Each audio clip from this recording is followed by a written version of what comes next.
ಈ ದಿನ ನಾವು ಸಾಹಿತ್ಯ ಚರಿತ್ರೆಯ ಕುರಿತಾಗಿ ಕೆಲವು ವಿಚಾರಗಳನ್ನು ತಿಳ್ಕೊಳ್ಳೋಣ.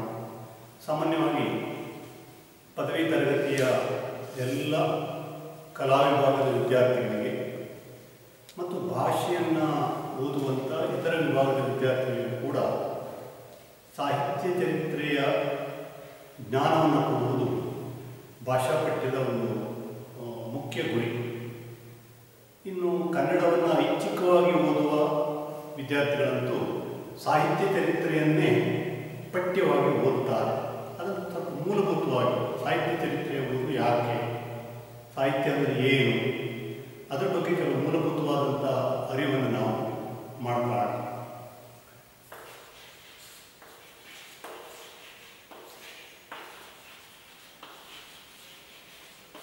ಸಾಹಿತ್ಯ ಚರಿತ್ರೆ ಅಂದರೆ ಏನು ಅಂತ ಗೊತ್ತಿದೆ. ನಮ್ಮ ವಿದ್ಯಾರ್ಥಿಗಳು ಪ್ರೌಢಶಾಲೆಯಿಂದ ಹಿಡಿದು PUC ಹಿಡಿದು ಪದವಿಯಲ್ಲೆಲ್ಲ ಚರಿತ್ರೆಯನ್ನು ಅಭ್ಯಾಸ ಮಾಡಿ ಬಂದವರು. ಇತಿಹಾಸ ಚರಿತ್ರೆ ಅಂತ ಹೇಳ್ತೇವೆ. ಪುರಾಣ, ಇತಿಹಾಸ, ಚರಿತ್ರೆ. ಪುರಾಣ ಅಂದರೆ ಪುರಾತನವಾದದ್ದು, ಪ್ರಾಚೀನವಾದದ್ದು ಅನ್ನುವಂಥ ಅರ್ಥ. ಚರಿತ್ರೆ ಅಥವಾ ಇತಿಹಾಸ ಹಿಂದೆ ನಡೆದದ್ದು, ಪ್ರಾಚೀನವಾದದ್ದು. ಪುರಾಣ ಅದಕ್ಕೆ ಏನಿಲ್ಲ, ಆಧಾರಗಳಿಲ್ಲ, ದಾಖಲೆಗಳಿಲ್ಲ. ಆದರೆ ಹಿಂದೆ ನಡೆದದ್ದು ಅಂತ ಅನ್ನಲಾದ ಇತಿಹಾಸ ದಾಖಲೆಯನ್ನು ಒಳಗೊಂಡಿತ್ತು. ಅದಕ್ಕಾಗಿ ಯಾವುದು ದಾಖಲೆ ಸಹಿತವಾಗಿದೆಯೋ ಅದನ್ನು ಚರಿತ್ರೆ ಅಥವಾ ಇತಿಹಾಸ ಅಂತ ಕರೀತಾರೆ. ಯಾವುದು ಜನರ ನಂಬಿಕೆಯಲ್ಲಿ, ಕಲ್ಪನೆಯಲ್ಲಿ, ಚರಿತ್ರೆಗಿಂತ ಪೂರ್ವ ಕಾಲದಲ್ಲಿ ಮನುಷ್ಯ ಏನು ಮಾಡ್ತಾನೆ, ಹೀಗಿದ್ದಿತ್ತು ಹಾಗಿದ್ದಿತ್ತು ಅಂತೇಳಿ ಕೆಲವು ಎಳೆಗಳನ್ನು ಇಟ್ಕೊಂಡು ಯೋಚನೆ ಮಾಡ್ತಾನೆ, ಕಲ್ಪನೆಗಳನ್ನು ಕಟ್ಟುತ್ತಾನೆ. ಅದನ್ನು ಪುರಾಣ, ಕಟ್ಟುಕತೆ ಈ ಥರ ಹೇಳ್ತೇವೆ. ಚರಿತ್ರೆ ಗತಕಾಲದ ಸಂಗತಿಗಳನ್ನು ಹೇಳುವಂಥದ್ದು. ಒಂದು ನಾಡಿಗೆ, ಒಂದು ದೇಶಕ್ಕೆ ಅದರದ್ದೇ ಆದಂಥ ಒಂದು ಚರಿತ್ರೆ ಇದೆ. ಹಾಗೆಯೇ ಒಂದು ಭಾಷೆಯ, ಒಂದು ಜನಾಂಗದ, ಒಂದು ನಾಡಿನ, ಸಮುದಾಯದ ವಲಯಕ್ಕೆ ಒಂದು ಸಾಂಸ್ಕೃತಿಕವಾದಂಥ ಚರಿತ್ರೆ ಕೂಡ ಇರ್ತದೆ. ಆ ಸಾಂಸ್ಕೃತಿಕ ಚರಿತ್ರೆಯಲ್ಲಿ ಬಹುಮುಖ್ಯವಾದಂಥ ಒಂದು ಪಾತ್ರವನ್ನು ವಹಿಸುವಂಥದ್ದು ಸಾಹಿತ್ಯ ಅಥವಾ ಲಿಟರೇಚರ್ ಅಂತೇಳಿ ಕರೀತೇವೆ. ಸಾಹಿತ್ಯ ಅಂದರೆ ಏನು? ಹಿತಸಹಿತವಾದದ್ದು, ಹಿತದಿಂದ ಕೂಡಿದ್ದು, ಸಹಿತ, ಸುತ್ತಲಿನ ಸಮುದಾಯಕ್ಕೆ, ಸಮಾಜಕ್ಕೆ ಹಿತವನ್ನು ಬಯಸುವಂಥ ಒಂದು ಭಾಷಿಕ ಅಭಿವ್ಯಕ್ತಿಗೆ ಸಾಹಿತ್ಯ ಅಂತೇಳಿ ಕರೀತೇವೆ. ಯಾವುದೇ ಒಂದು ಭಾಷೆಯಲ್ಲಿ ಸಾಹಿತ್ಯದ ಓದನ್ನೇ ಯಾಕೆ ಪ್ರಧಾನವಾಗಿ ಇಟ್ಕೊಳ್ತಾರೆ? ಈಗ ನಾವೇ ಸಾಮಾನ್ಯವಾಗಿ ನೋಡಿದ್ರೆ ನಮ್ಮ ಅರಿವಿಗೆ ಬರುತ್ತದೆ. ಲ್ಯಾಂಗ್ವೇಜ್ ಅಂತಲೇ ಸಾಹಿತ್ಯದ ಪಠ್ಯವನ್ನು ಹಚ್ಚುತ್ತಾರೆ. ಕಥೆ, ಕವನ, ಕಾದಂಬರಿ, ಗದ್ಯ ಅಥವಾ ಪದ್ಯದ ಯಾವ್ಯಾವ ಪ್ರಕಾರಗಳನ್ನು ಹಚ್ಚುತ್ತಾರೆ. ಆದರೆ ಸಾಹಿತ್ಯವನ್ನು ಓದಿದ್ರೆ ಭಾಷೆ ಓದಲಾಗೇನು? ಹೌದು, ಒಂದು ಅರ್ಥದಲ್ಲಿ. ಯಾಕೆ ಕೇಳಿದ್ರೆ ಸಾಹಿತ್ಯ ಎನ್ನುವುದು ಆಯಾ ಭಾಷೆಯ ಒಂದು ಅತ್ಯುತ್ತಮವಾದ ಫಲ. ಅದಕ್ಕೇನೆ ನಮ್ಮಲ್ಲಿ ಒಂದು ಗಾದೆ ಇದೆ, ಜನವಾಣಿ ಬೇರು, ಕವಿವಾಣಿ ಹೂವು ಅಂತ. ಒಂದು ಮರ ಇದೆ ಅಂತಾದರೆ, ಮನುಷ್ಯ ಸಮಾಜ ಎನ್ನುವಂಥ ಒಂದು ಮರ ಇದೆ ಅಂತಾದರೆ, ಜನವಾಣಿ, ಜನರ ನಿತ್ಯದ ಮಾತು ಅದರ ಬೇರಿನಂತೆ ಇದೆ, ಆ ಮರದ ಬೇರಿನಂತೆ ಇದೆ. ಆ ಬೇರಿನ ಸಾರ ಸತ್ವಗಳನ್ನು ಹೀರಿಕೊಂಡು ಒಬ್ಬ ಕವಿ ಏನು ಮಾಡ್ತಾನೆ, ಆ ಮರಕ್ಕೆ ಹೂವು ಅರಳುವಂತೆ ಮಾಡುತ್ತಾನೆ, ಅಥವಾ ಅವನೇ ಹೂವು ಹಾಕ್ತಾನೆ ತನ್ನ ಕೃತಿಯ ಮೂಲಕ, ಸಾಹಿತ್ಯದ ಮೂಲಕ.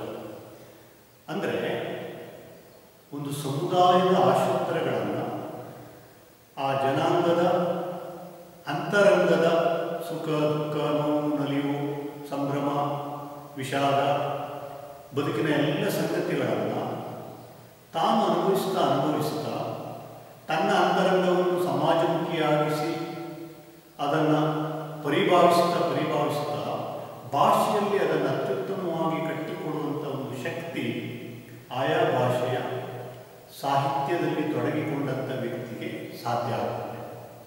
ಅದಕ್ಕಾಗಿಯೇ ಕವಿವಾಣಿಯನ್ನು ಹೂವು ಅಂತೇಳಿ ಆ ಗಾದೆ ಮಾತು ಕರೀತಾರೆ.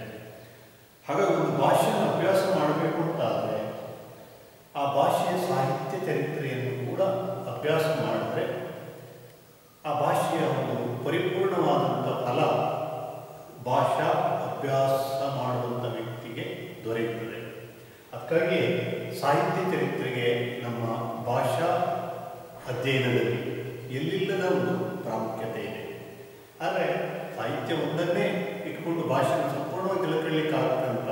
ವ್ಯಾಕರಣ ಓದಬೇಕು, ಛಂದಸ್ಸು ಓದಬೇಕು, ಅಲಂಕಾರ ಓದಬೇಕು, ಒಂದು ಭಾಷೆ ಇಟ್ಟುಕೊಳ್ಳುವಂಥ ಬೇರೆ ಬೇರೆ ಜ್ಞಾನ ಇವೆಲ್ಲವೂ ಇದೆ. ಆದರೆ ಭಾಷೆಯ ಅತ್ಯುತ್ತಮವಾದಂಥ ಒಂದು ಅಭಿವ್ಯಕ್ತಿ ಸಾಹಿತ್ಯದ ಬೇರೆ ಬೇರೆ ಪ್ರಕಾರಗಳಲ್ಲಿರೋದ್ರಿಂದ, ಮತ್ತೆ ಇನ್ನೂ ಒಂದು ಅಂತಂದರೆ ಇದು ರಚನೆಯಲ್ಲಿ ಮಾತ್ರ ಸಾಹಿತ್ಯವಾಗಿರುತ್ತದೆ, ಅಭಿವ್ಯಕ್ತಿಯಲ್ಲಿ ಅದು ಸಾಹಿತ್ಯ ರೂಪವನ್ನು ತಳೆದಿರುತ್ತದೆ, ಅದು ನಮಗೆ ಹಿತ ಆಗ್ತದೆ, ಸಂತೋಷವನ್ನು ಕೊಡುತ್ತದೆ, ಯಾಕಂದರೆ ಕಲಾತ್ಮಕವಾಗಿರುತ್ತದೆ. ಹಾಗಾಗಿ ಅದನ್ನು ಓದಬೇಕು ಅಂತಲ್ಲ, ಅದನ್ನು ಆ ಕಾರಣಕ್ಕೆ ಇಷ್ಟಪಟ್ಟು ನಾವು ಓದ್ತೇವೆ. ಈಗ ಒಂದು ಸಾಮಾನ್ಯ ಸಂಗತಿಯನ್ನು ತಿಳಿದುಕೊಳ್ಳುವಾಗ ನಮಗೆ ಅಭಿರುಚಿ ಎಷ್ಟಿರ್ತದೋ ಅದೇ ಸಂಗತಿಯನ್ನು ಸಾಹಿತ್ಯದ ಮೂಲಕ ತಿಳಿದುಕೊಳ್ಳುವಾಗ ಏನಾಗ್ತದೆ ಅದಕ್ಕಿಂತ ಹೆಚ್ಚಿರ್ತದೆ. ಹಾಗಾಗಿ ಒಂದು ಇತಿಹಾಸದ ಯಾವುದೋ ಒಂದು ಘಟನೆಯ ಕುರಿತು ಒಂದು ಕಾದಂಬರಿಯೋ ನಾಟಕವೋ ಅಥವಾ ಒಂದು ಮಹಾಕಾವ್ಯವೋ ಹುಟ್ಟಿಕೊಂಡಾಗ ಅದು ಆ ವಸ್ತುವನ್ನು ಮಾತ್ರ ಪ್ರತಿನಿಧಿಸ್ತಾ ಇರೋದಿಲ್ಲ, ಹೇಳುವ ತನ್ನ ಕುಶಲತೆಯಿಂದ ಏನು ಮಾಡ್ತಾ ಇರ್ತದೆ, ನಮ್ಮನ್ನು ಸೆಳೀತಾ ಇರ್ತದೆ.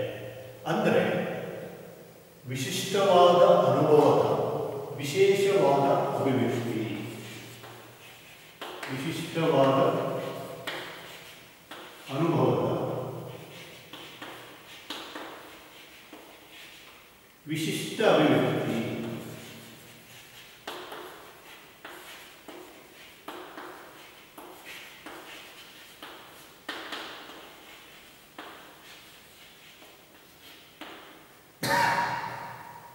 ವಿಶಿಷ್ಟವಾದ ಅನುಭವ ಆಗಬೇಕು ಸಾಹಿತ್ಯ ರಚನೆ ಆಗುವಾಗ. ಅನುಭವ ವಿಶಿಷ್ಟತೆ ಅಂದರೆ ಏನಪ್ಪ? ಸಾಮಾನ್ಯನಿಗೆ ಆಗುವಂಥ ಅನುಭವಕ್ಕಿಂತ ಭಿನ್ನವಾದಂಥ ಒಂದು ಅನುಭವಕ್ಕೆ, ವಿಶೇಷವಾದ ಒಂದು ಅನುಭವಕ್ಕೆ ಪ್ರತಿಭಾವಂತ ಒಳಗಾಗುತ್ತಾನೆ, ಹೌದಾ? ಅಥವಾ ಸೂಕ್ಷ್ಮ ಸಂವೇದನೆ ಉಳ್ಳಂಥ ಒಬ್ಬ ವ್ಯಕ್ತಿಗೆ ವಿಶೇಷವಾದಂಥ ಒಂದು ಅನುಭವ ಉಂಟಾಗುತ್ತದೆ. ಆ ಅನುಭವವನ್ನು ತನ್ನೊಳಗಡೆ ಅವನು ಅನುಭವಿಸ್ತಾ ಅದನ್ನೇನು ಮಾಡ್ತಾನೆ, ಭಾಷೆಯ ಮೂಲಕ ವಿಶಿಷ್ಟವಾಗಿ ಅಭಿವ್ಯಕ್ತಗೊಳಿಸುತ್ತಾನೆ. ಸಾಹಿತ್ಯ ಸಂಗೀತ ನಾದದ ಮೂಲಕ ಅಭಿವ್ಯಕ್ತಗೊಳಿಸುತ್ತಾನೆ. ನೃತ್ಯ ಹೆಜ್ಜೆಗಳ ಮೂಲಕ ದೇಹದ ಅಂಗಾಂಗಗಳ ವಿವಿಧ ಕುಣಿತ ಮಣಿತಗಳಿಂದಲೂ ಅದನ್ನು ವ್ಯಕ್ತಪಡಿಸುತ್ತಾನೆ.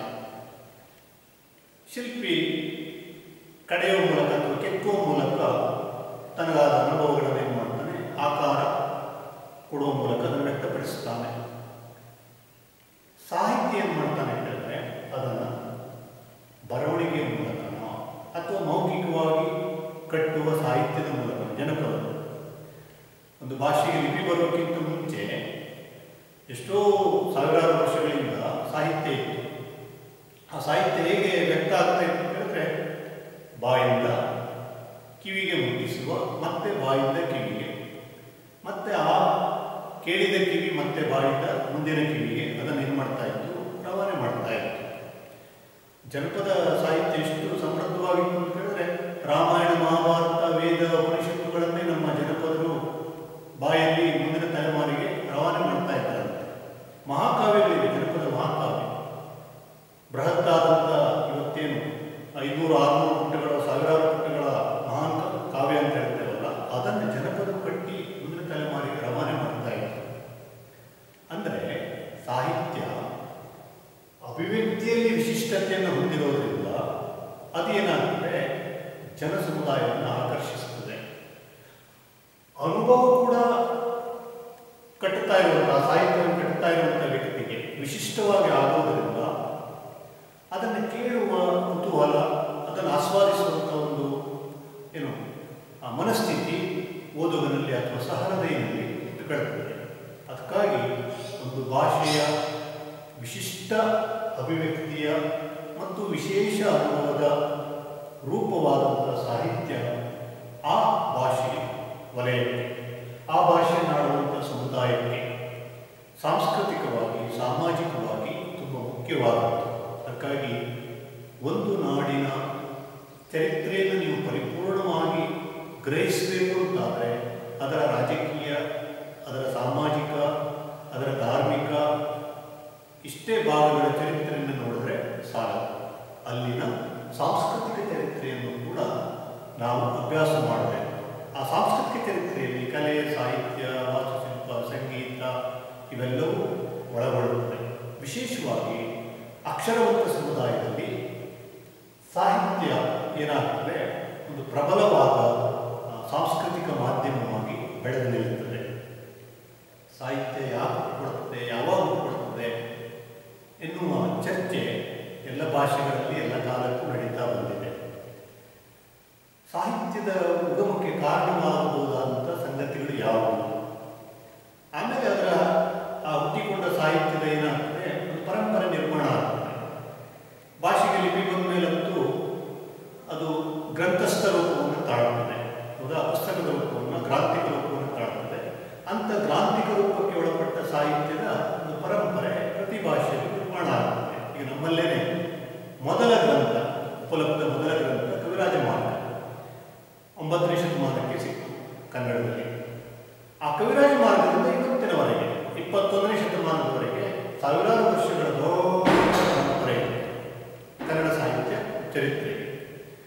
ಆಮೇಲೆ ಪಂಪನಂತ 10ನೇ ಶತಮಾನದ ಕವಿಗಳು ಸಿಕ್ಕಿದ್ರು. ಎಲ್ಲವೂ ನಮಗೆ ಲಭ್ಯ ಆಗಿಲ್ಲ, ಆದರೆ ಸಿಕ್ಕ ಕೃತಿಗಳನ್ನು, ಆಧಾರಗಳನ್ನು ಇಟ್ಟುಕೊಂಡೇನೆ ಕನ್ನಡದ ಸಾಹಿತ್ಯ ಚರಿತ್ರೆ ಏನಾಗಿದೆ, ಸುಮಾರು 1,500 ವರ್ಷಗಳಿಗಿಂತ ಹೆಚ್ಚು ಅಧಿಕೃತವಾದಂಥ ಒಂದು ಚರಿತ್ರೆಯನ್ನು ಪಡ್ಕೊಂಡಿದೆ.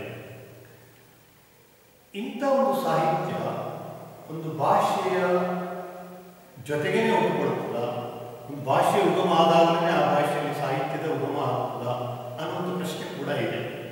ಬಹುತೇಕವಾಗಿ ಅದು ಜೊತೆಗೇನೆ ಒಪ್ಪಿಕೊಳ್ಳುತ್ತೆ ಎನ್ನುವಂಥ ಮಾತು ಹೆಚ್ಚು ಸ್ವೀಕಾರಕ್ಕೆ ಯೋಗ್ಯವಾದದ್ದು. ಯಾಕೆ ಕೇಳಿದ್ರೆ, ಯಾವುದೇ ಒಂದು ಭಾಷೆಯನ್ನು ಒಂದು ಸಮುದಾಯ ತನ್ನ ಭಾವನೆಗಳಿಗೆ, ವಿಚಾರ ವಿನಿಮಯಗಳಿಗೆ, ತನ್ನ ದೈನಂದಿನ ವ್ಯವಹಾರಗಳಿಗೆ ಬಳಸಿಕೊಳ್ಳುವ ಕ್ರಮಕ್ಕೆ ಒಳಗಾಗ್ತದೆ ಜಗತ್ತಿನಲ್ಲಿ. ಆವಾಗಲಿಂದಲೇ ಮನುಷ್ಯನಿಗೆ ತನ್ನೊಳಗಿರುವಂಥ ಕೆಲವು ವಿಶೇಷ ಅನುಭವಗಳನ್ನು ಇತರ ಜೊತೆಗೆ ಹೇಳಿಕೊಳ್ಳುವಂಥ, ಅದನ್ನು ಅವರು ಕೇಳುವ ಆಕರ್ಷಕ ಶೈಲಿಯಲ್ಲಿ ಹೇಳುವಂಥ, ಅವರು ಮೆಚ್ಚಿ ತಲೆತೂಗುವ ರೀತಿಯಲ್ಲಿ ಹೇಳುವಂಥ ಒಂದು ಕುಶಲತೆ, ಸ್ಕಿಲ್ ಪ್ರಾಪ್ತ ಆಗೇ ಆಗುತ್ತೆ. ಅದಕ್ಕಾಗಿ ಒಂದು ಭಾಷೆಯ ಉಗಮದೊಂದಿಗೇನೆ ಸಾಹಿತ್ಯದ ಉಗಮವೂ ಕೂಡ ಆಗಿದೆ. ಹಾಗಾಗಿ ಭಾಷೆಗೆ ಎಷ್ಟು ದೊಡ್ಡ ಚರಿತ್ರೆ ಇರ್ತದೋ ಸಾಹಿತ್ಯಕ್ಕೂ ಕೂಡ ಅಷ್ಟೇ ದೊಡ್ಡ ಚರಿತ್ರೆ ಇದೆ. ಒಂದು ಸಾಹಿತ್ಯ ಆ ಭಾಷೆಯ ಆರಂಭ ಕಾಲದಿಂದಲೇ ತುಂಬ ಜಾಗತಿಕ ಮಟ್ಟಕ್ಕೆ ಬೆಳೆದು ನಿಂತಿರದೇ ಇರಬಹುದು. ಆದರೆ ತನ್ನದೇ ಆದ ರೀತಿಯಲ್ಲಿ ಆ ಭಾಷೆಯ ಸೊಗಸನ್ನು, ಚೆಲುವನ್ನು ಮತ್ತು ಆ ಭಾಷೆಯನ್ನು ಮಾತನಾಡುವ ಸುತ್ತಲಿನ ಸಮಾಜದ ಅಂತರಂಗವನ್ನು ಪ್ರತಿನಿಧಿಸುತ್ತಾರೆ. ಅದಕ್ಕಾಗಿ ಹೇಳೋದು, ಒಂದು ನಾಡಿಗೆ ಭಾಷೆ ಮತ್ತು ಅದರ ವಿಶಿಷ್ಟ ರಚನೆಯಾದಂಥ ಸಾಹಿತ್ಯ, ಅದರ ಸಾಂಸ್ಕೃತಿಕ ಒಂದು ಅನನ್ಯತೆಯನ್ನು, ಮಹತ್ವವನ್ನು ಜಗತ್ತಿಗೆ ಹೇಳ್ತಾ ಇರ್ತದೆ. ಒಂದು ದೇಶದ ಶ್ರೀಮಂತಿಕೆ ಅಲ್ಲಿರುವ ಭಾಷೆ, ಕಲೆ, ಸಾಹಿತ್ಯ, ಸಂಸ್ಕೃತಿಯನ್ನು ಅವಲಂಬಿಸಿಕೊಂಡಿದೆ ಅನ್ನುವಂಥ ತಜ್ಞರ ಮಾತು 100ಕ್ಕೆ 100 ಸತ್ಯ. ಅಂದರೆ ಸಾಹಿತ್ಯವೊಂದೇ ಎಲ್ಲವನ್ನೂ ಮಾಡುತ್ತೆ ಅಂತ ಅಲ್ಲ, ಆದರೆ ಸಾಹಿತ್ಯ ಬದುಕಿನ ಎಲ್ಲ ಸಂಗತಿಗಳನ್ನು ಒಳಗೊಳ್ಳುತ್ತದೆ. ನೋಡಿ, ಸಾಹಿತ್ಯದ ಕೇಂದ್ರ ಯಾರು? ಮನುಷ್ಯ. ಸಾಹಿತ್ಯದ ಭೂಮಿಕೆ ಯಾವುದು? ಸಮಾಜ, ನಿಸರ್ಗ. ನಿಸರ್ಗ, ಮನುಷ್ಯ ಸಮಾಜ, ಪ್ರಕೃತಿದತ್ತವಾದಂಥ ಈ ನಮ್ಮ ಸುತ್ತಲಿನ ಜಗತ್ತು, ಮತ್ತೆ ಮತ್ತೆ ಮನುಷ್ಯ ತನ್ನ ಅಂತರಂಗದಲ್ಲಿ ಇದಕ್ಕೆ ತೋರ್ತಾ ಇರುವಂಥ ಒಂದು ಪ್ರತಿಕ್ರಿಯೆ, ಇವನ್ನು ಸಾಹಿತ್ಯ ಏನು ಮಾಡ್ತಾ ಇರ್ತದೆ, ಆಯಾ ಕಾಲಕ್ಕೆ ಅಭಿವ್ಯಕ್ತ ಮಾಡ್ತಾ ಇರ್ತದೆ. ಆ ಕಾರಣಕ್ಕಾಗಿಯೇ ಸಾಹಿತ್ಯ ಚರಿತ್ರೆಗೆ ಭಾಷೆಯ ಚರಿತ್ರೆಯಲ್ಲಿ ಇನ್ನಿಲ್ಲದ ಮಹತ್ವದ ಸ್ಥಾನ ಇದೆ. ಅದಕ್ಕಾಗಿ ನಾವು ಭಾಷೆ ಹೋಗಬೇಕು ಅಂತಂದರೆ ಅದರ ಸಾಹಿತ್ಯವನ್ನು ಕೂಡ ಏನು ಮಾಡ್ತೇವೆ, ಜೊತೆಗೆ ಅಭ್ಯಾಸ ಮಾಡ್ತಾ ಹೋಗ್ತೇವೆ. ಮತ್ತು ಜಗತ್ತಿನ ಎಷ್ಟೋ ಸಮುದಾಯವನ್ನು, ಜನಾಂಗವನ್ನು ತಿಳ್ಕೊಳ್ಳಿಕ್ಕೆ ಆ ಭಾಷೆಯ ಸಾಹಿತ್ಯವನ್ನು ನಾವೇನು ಮಾಡ್ತೇವೆ, ನಮ್ಮ ಭಾಷೆಗೆ ಅನುವಾದ ಮಾಡಿಕೊಂಡು ಅಧ್ಯಯನ ಮಾಡುವಂಥ ಒಂದು ಕ್ರಮ ಜಾಗತಿಕವಾಗಿ ಇವತ್ತು ನಡೀತಾನೇ ಇದೆ. ಹಾಗಾಗಿ ಸಾಹಿತ್ಯದ ಮತ್ತು ಭಾಷೆಯ ಸಂಬಂಧ ಅದು ಅವಿನಾಭಾವವಾದಂಥ ಒಂದು ಸಂಬಂಧ. ಯಾಕೆಂದರೆ ಸಾಹಿತ್ಯ ಅಭಿವ್ಯಕ್ತಗೊಳ್ಳುವುದೇ ಭಾಷೆಯ ಮೂಲಕ. ಆ ಭಾಷೆಯನ್ನು ಎಷ್ಟು ಎತ್ತರಕ್ಕೆ ಒಯ್ಯಬೇಕು, ಎಷ್ಟು ಪರಿಪಕ್ವತೆಗೆ ಒಯ್ಯಬೇಕು, ಎಷ್ಟು ಅದರ ಸೌಂದರ್ಯವನ್ನು ಅಭಿವ್ಯಕ್ತ ಮಾಡಬೇಕು, ಅಷ್ಟು ಅತ್ಯುತ್ತಮವಾದ ಅಭಿವ್ಯಕ್ತತೆ ಆಯಾ ಭಾಷೆಯ ಸಾಹಿತ್ಯದಲ್ಲಿ ನಮಗೆ ಕಾಣಸಿಗ್ತದೆ.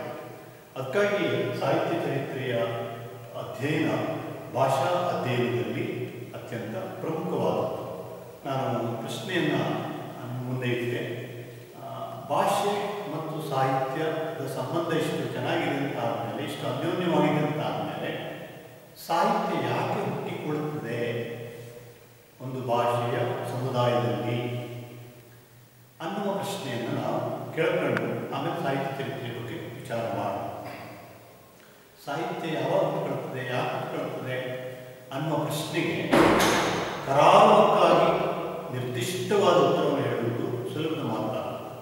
ಆದರೆ ಮನುಷ್ಯ ಭಾವಜೀವಿ, ಮನುಷ್ಯ ಸಮಾಜ ಜೀವಿ.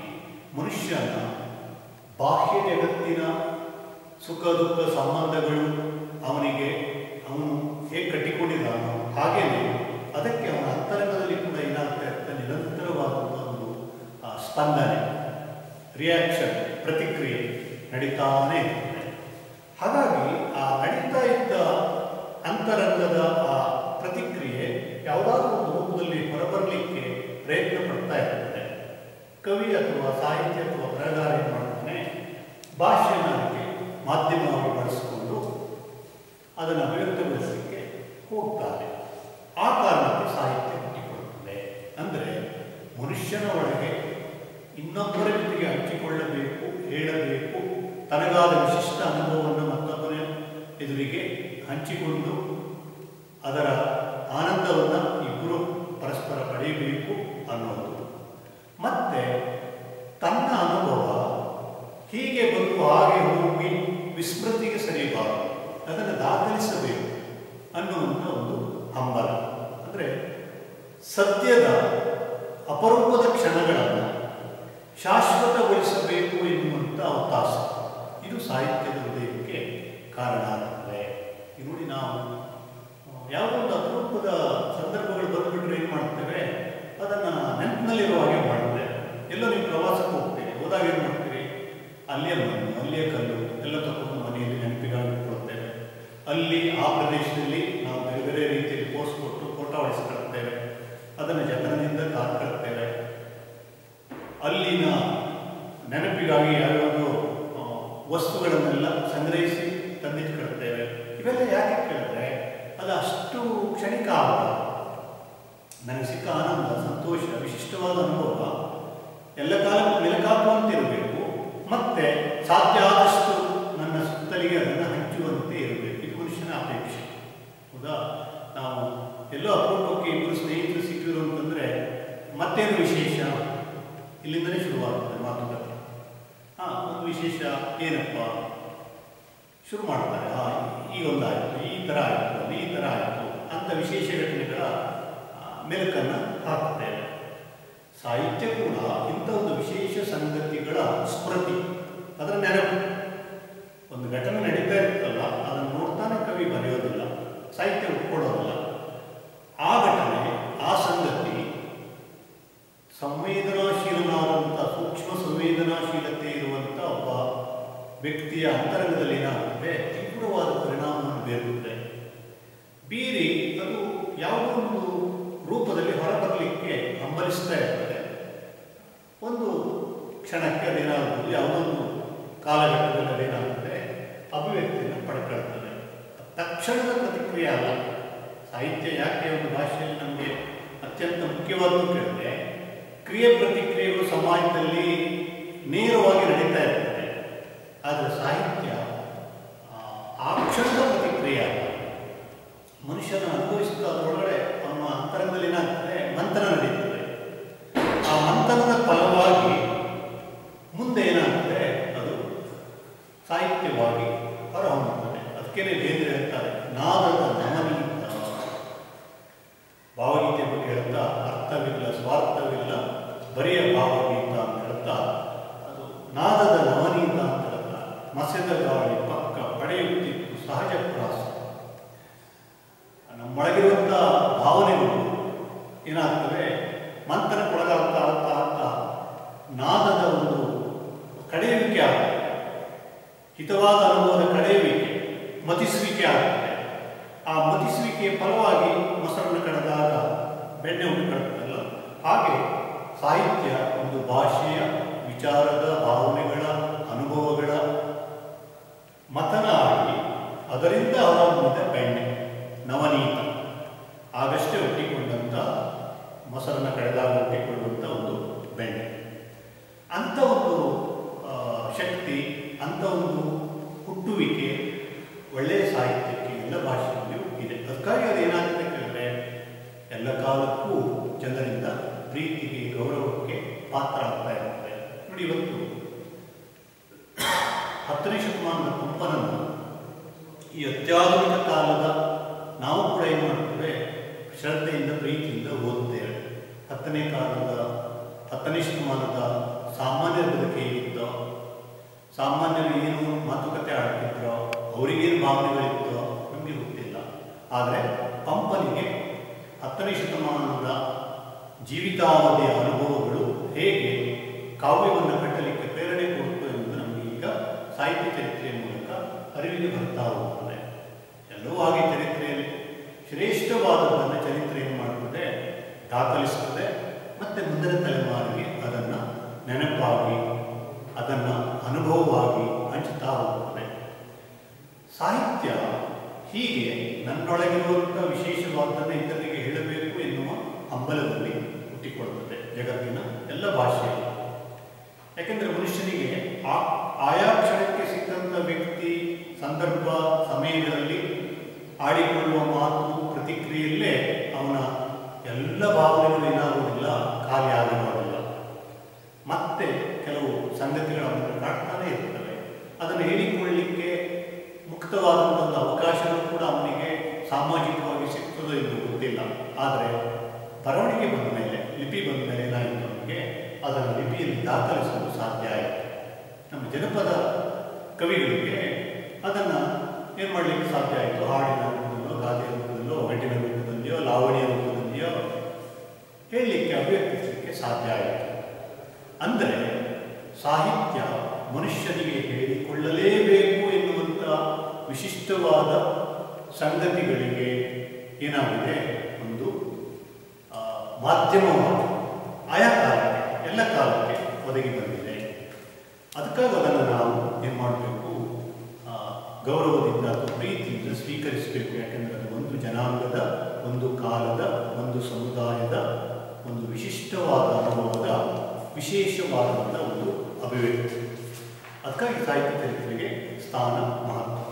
ಆಮೇಲೆ ಸಾಹಿತ್ಯ ಚರಿತ್ರೆ ಬೆಳೀಲಿಕ್ಕೆ ಕಾರಣಗಳೇನಪ್ಪ ಅಂತ ಕೇಳಿದ್ರೆ, ಒಬ್ಬ ಕವಿ ಅಥವಾ ಒಬ್ಬ ಬರಹಗಾರ ದಾಖಲಿಸಿದಂಥ ಕೃತಿ ಅಥವಾ ಅದನ್ನು ನಾವು ಗ್ರಂಥ ಅಂತ ಹೇಳ್ತೇವೆ.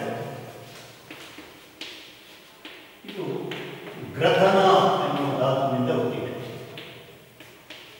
ಗ್ರಥನದಿಂದ ಗ್ರಂಥ. ಗ್ರಥನ ಅಂದರೆ ಏನು?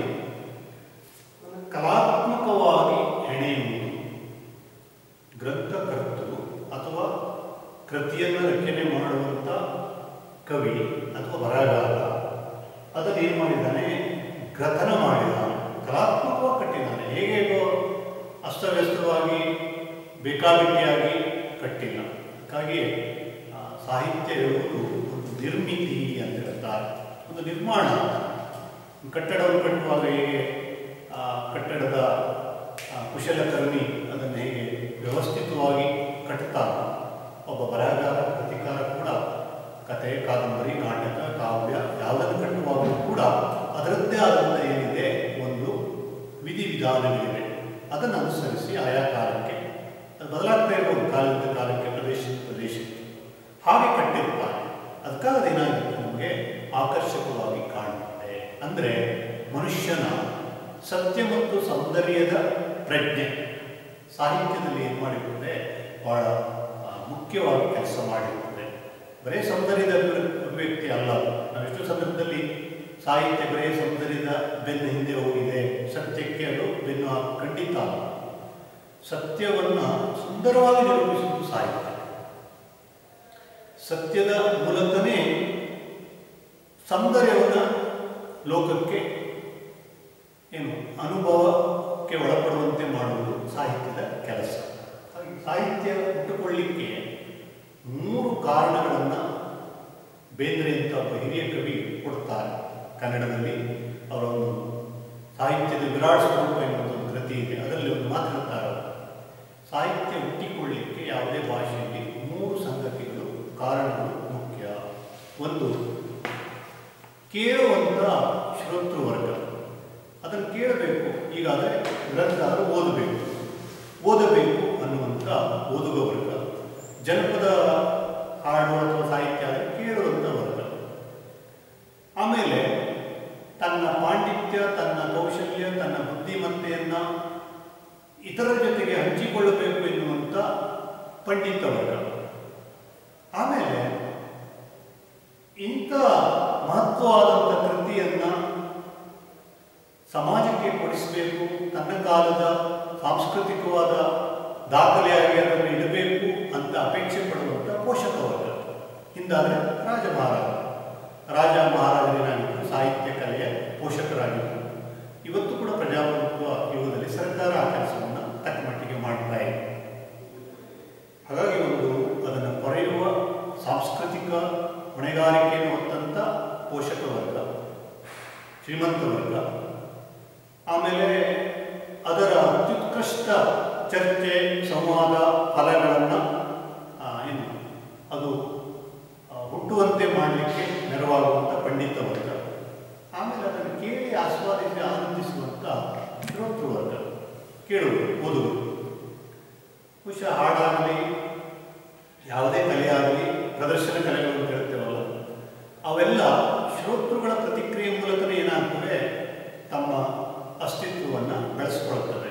ಸಾಹಿತ್ಯ ಕೂಡ ಆಗಿದೆ. ಓದುಗ ವರ್ಗದ ಪ್ರತಿಕ್ರಿಯೆಗಳು ಮಾಡಿ ಒಬ್ಬ ಬರಹಗಾರ ಏನಾಗ್ತಾನೆ, ತನ್ನ ಮುಂದಿನ ಬರವಣಿಗೆಗಳಲ್ಲಿ ವಿಕಾಸ ಹೊಂದುತ್ತಾ ಹೋಗುತ್ತಾರೆ. ಯಾವುದೇ ಒಂದು ಭಾಷೆಯಲ್ಲಿ ಶ್ರೇಷ್ಠ ಮಟ್ಟದ ಅಥವಾ ಅತ್ಯುತ್ತಮವಾದಂಥ ಒಂದು ಸಾಹಿತ್ಯ ಪರಂಪರೆ ಇದೆ ಅಂತಾದರೆ ಇವು 3 ವರ್ಗ ಇದೆ ಅಂತಲೇ ಅರ್ಥ.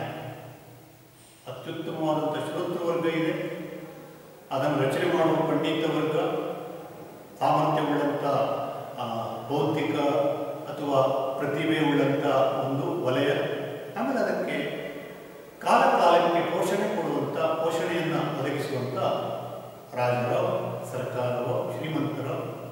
ನಮ್ಗೆ ಆಶ್ಚರ್ಯ ಆಗ್ಬೋದು, ಅತ್ತಿಮಬ್ಬೆ ಅಂತ ಒಬ್ಬ ಮಹಿಳೆ 10ನೇ ಶತಮಾನದಲ್ಲಿ ಪೊನ್ನನ ಶಾಂತಿ ಪುರಾಣದ 1,500 ಹಸ್ತಪ್ರತಿಯನ್ನು ತನ್ನ ಸ್ವಂತ ಖರ್ಚಿನಿಂದ ಮಾಡಿ ಸಮಾಜದಲ್ಲಿ ಹಂಚಿದ್ಲಂತೆ. ಆ ಕಾಲಕ್ಕೆ ತಾಳೆಗರಿಯಿಂದ ಒಂದು ಹಸ್ತಪ್ರತಿ ಮಾಡಲಿಕ್ಕೇ ಒಬ್ಬ ವ್ಯಕ್ತಿಗೆ ವರ್ಷಗಟ್ಟಲೆ ಟೈಮ್ ಹಿಡಿತಿತ್ತು. ತಾಳೆಗರಿಯಿಂದ ಬರೆಯಬೇಕು ಅಕ್ಷರಗಳು, ಮಹಾನ್ ಕಾವ್ಯಗಳನ್ನು, ಬೃಹತ್ ಕಾವ್ಯಗಳನ್ನು. ಅಂಥ ಶಾಂತಿ ಪುರಾಣದ 1,500 ಪ್ರತಿಯನ್ನು, ಈಗಿನ ಪ್ರಿಂಟಿಂಗ್ ಪ್ರೆಸ್ನ ಕಾಲದಲ್ಲಿ ಹಣ ಇದ್ದರೆ ಒಂದೇ ದಿನದಲ್ಲಿ ಆಗಬಹುದು. ಆದರೆ ಅವಳು ಅದಕ್ಕಾಗಿ ಎಷ್ಟು ಹಣವನ್ನು ವ್ಯಯ ಮಾಡಿ ಅವಳ ಸಾಂಸ್ಕೃತಿಕ ಪ್ರೀತಿ ಮತ್ತು ಅದನ್ನು ಪೋಷಿಸಬೇಕು ಎನ್ನುವಂಥ ಹೃದಯ ವೈಶಾಲ್ಯತೆ ಎಷ್ಟು ದೊಡ್ಡದಾಗಿರುತ್ತೆ.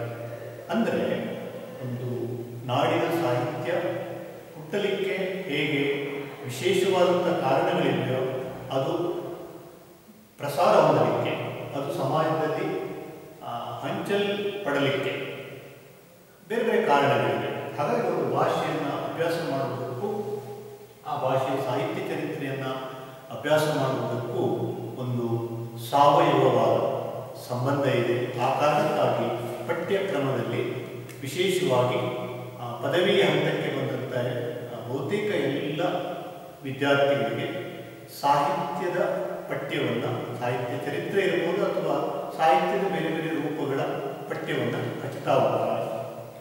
ಸಾಹಿತ್ಯದ ಪಠ್ಯವನ್ನು ಹಚ್ಚುವಾಗ ನಾವು ಸಾಹಿತ್ಯ ಅಂದರೆ ಏನು, ಯಾವ ಕಾಲಕ್ಕೆ ಸೇರಿದ್ದು, ಕವಿ ಇರ್ತಾನೆ, ಕವಿಯ ಕಾಲ, ಆ ಕೃತಿ ಹುಟ್ಟಿಕೊಂಡಂಥ ಸಂದರ್ಭ, ಇವೆಲ್ಲವನ್ನೂ ಹೇಳುವಾಗ ಆ ನಾಡಿನ ಚರಿತ್ರೆಯನ್ನು ಹೇಳ್ತಾ ಹೋಗುತ್ತೆ. ಅದಕ್ಕಾಗಿ ನಾನು ಹೇಳಿದೆ ಸಾಹಿತ್ಯ ಚರಿತ್ರೆ ಅಂತಂದರೆ ಒಂದು ನಾಡಿನ ಕೇವಲ ಭಾಷೆಯ ರೂಪಗಳ ಏನಲ್ಲ ದಾಖಲೆ ಆಗ. 10ನೇ ಶತಮಾನದಲ್ಲಿ ಭಾಷೆ ಹೇಗಿತ್ತು ಅದನ್ನು ಮಾತ್ರ ಪಂಪ ಹೇಳ್ತಾ ಇಲ್ಲ. 10ನೇ ಶತಮಾನದಲ್ಲಿ ಸಮಾಜ ಹೇಗಿತ್ತು, ಜೀವನ ಕ್ರಮ ಹೇಗಿತ್ತು, ಧರ್ಮ ಹೇಗಿತ್ತು, ಕಲೆ ಹೇಗಿತ್ತು, ಸಾಹಿತ್ಯ ಹೇಗಿತ್ತು, ಸಂಸ್ಕೃತಿ ಹೇಗಿತ್ತು, ಮನುಷ್ಯರ ಸಂಬಂಧಗಳು ಹೇಗಿತ್ತು, ಇವೆಲ್ಲವೂ ಪಂಪನ ಕಾವ್ಯದಲ್ಲಿ ನಿಮಗೆ ಸಾಧ್ಯ ಇದೆ. ಅಭ್ಯಾಸ ಮಾಡಲು ತಿಳ್ಕೊಳ್ಳಲು ಸಾಧ್ಯ ಇದೆ. ಅದಕ್ಕಾಗಿ ಚರಿತ್ರೆಯ ಅಧ್ಯಯನಕ್ಕೂ ಕೂಡ ಸಾಹಿತ್ಯ ಏನು ಮಾಡಿದೆ, ದೊಡ್ಡ ಕೊಡುಗೆಯನ್ನು ಕೊಟ್ಟಿದೆ. ಚರಿತ್ರೆಯ ಒಂದು ಭಾಗವಾಗಿ ಸಾಹಿತ್ಯ ಇದ್ದರೂ ಕೂಡ ಸಾಹಿತ್ಯದ ಅಧ್ಯಯನದ ಮೂಲಕ, ಆಯಾ ಕಾಲದಲ್ಲಿ ಹುಟ್ಟಿಕೊಂಡ ಸಾಹಿತ್ಯದ ಅಧ್ಯಯನದ ಮೂಲಕ ಒಂದು ನಾಡಿನ ಒಂದು ಭಾಷೆಯ ಚರಿತ್ರೆಯನ್ನು ಕೂಡ ಅಭ್ಯಾಸ ಮಾಡಲಿಕ್ಕೆ ಅದು ನೆರವು ಕೊಟ್ಟಂಥ ಉದಾಹರಣೆಗಳು ಜಗತ್ತಿನ ಅನೇಕ ಭಾಷೆಗಳಲ್ಲಿವೆ. ಯಾಕೆಂದರೆ ಆ ಸಾಹಿತ್ಯ ಕೃತಿಗಳು ಜನರಿಂದ ಏನಾಗ್ತಾ ಇತ್ತು, ಗೌರವ ಭಾವವನ್ನು ತೆಗೆದುಕೊಂಡು ಅದು ದಾಖಲಾಗಿ ನಿಲ್ತಾ ಇದೆ. ಇವತ್ತಿಗೂ ನಮ್ಮಲ್ಲಿ ರಾಮಾಯಣ ಮಹಾಭಾರತವನ್ನು ಬರೀ ಸಾಹಿತ್ಯವಾಗಿ ನೋಡೋದಿಲ್ಲ, ಅದನ್ನು ಪುಣ್ಯ ಗ್ರಂಥವಾಗಿ ನೋಡ್ತೇವೆ. ದೇವರ ಪೀಠದಲ್ಲಿ ಪೂಜೆ ಮಾಡುವಂಥ ವರ್ಗ ಇದೆ. ಹಾಗಾಗಿ ಸಾಹಿತ್ಯ ಚರಿತ್ರೆಯ ಓದು ಒಂದು ನಾಡಿನ ಸಾಂಸ್ಕೃತಿಕವಾದ ಚರಿತ್ರೆಯ ಓದಾಗಿಯೇ ನಮಗೇನಾಗುತ್ತೆ, ಅದು ತೆರೆದುಕೊಳ್ತಾ ಹೋಗ್ತದೆ. ಆ ಕಾರಣಕ್ಕೆ ಪಠ್ಯಕ್ರಮದಲ್ಲಿ ಸಾಹಿತ್ಯ ಚರಿತ್ರೆಯನ್ನು ಓದಬೇಕಾದ ಅನಿವಾರ್ಯತೆ ಮತ್ತು ಅಗತ್ಯತೆ, ಭಾಷೆಯನ್ನು ಸರಿಯಾಗಿ ತಿಳ್ಕೋಬೇಕು ಅಂತ ಇದ್ದೇ. ಮತ್ತು ನಮ್ಮ ಕನ್ನಡ ಸಾಹಿತ್ಯ ಚರಿತ್ರೆಗೆ ನಾವು ಬಂದರೆ ಅದು ಯಾವಾಗ ಹುಟ್ಟಿಕೊಳ್ಳುವುದು, ಕನ್ನಡ ಸಾಹಿತ್ಯ ಚರಿತ್ರೆಯ ಸ್ವರೂಪ ಲಕ್ಷಣಗಳು ಏನು, ಅದರ ಬೇರೆ ಬೇರೆ ಕಾಲಘಟ್ಟದ ಹೊರಳುವಿಕೆ, ಯಾವ್ಯಾವ ಕಡೆಗೆ ಅದು ಹೊರಳಿತು ಅನ್ನೋದನ್ನೆಲ್ಲ ಮುಂದಿನ ತರಗತಿಯಲ್ಲಿ ನೋಡೋಣ. ಸದ್ಯಕ್ಕೆ ನಾನು ಮುಕ್ತಾಯ ಮಾಡ್ತೇನೆ.